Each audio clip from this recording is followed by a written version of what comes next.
Hello, Mr. Navalny was back on trial again yesterday, accused of fraud and of contempt of court. He faces a huge sentence.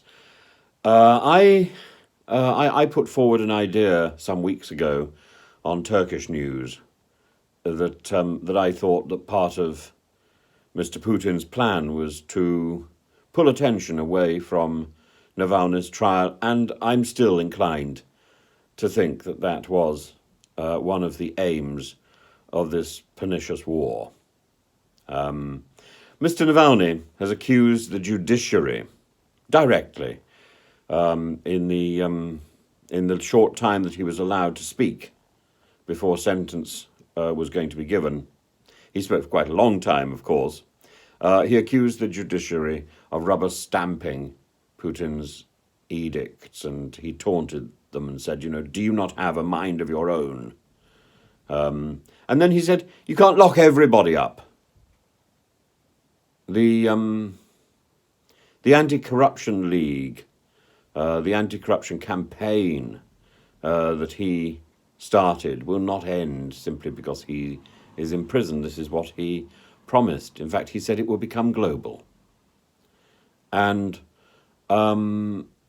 there isn't all the petrol that you are producing, all the petrol that you are producing or have produced in the last 20 years. This huge boom in petrol production that Russia saw, it hasn't increased our prosperity, he says, because the profits are being creamed off by the elite and by oligarchs.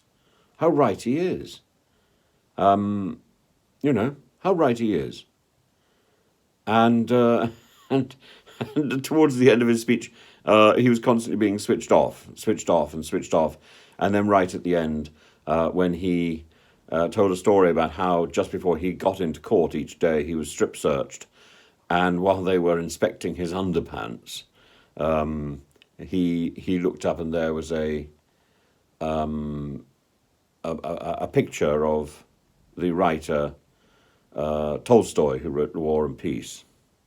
And he was just about to quote something when he was switched off for a final time. Well, there we are. He is protesting against corruption and against censorship and about the levels of propaganda in a country that has now made Goebbels look modest and amateurish. But there we are. I'm afraid the propaganda efforts of the modern Russia are still not a patch on the brilliance of persuasion that was developed by people like by studios like that of Disney, which still does it better than anyone else. If Mr. Putin really wants to persuade people, he needs to go back to watching Snow White.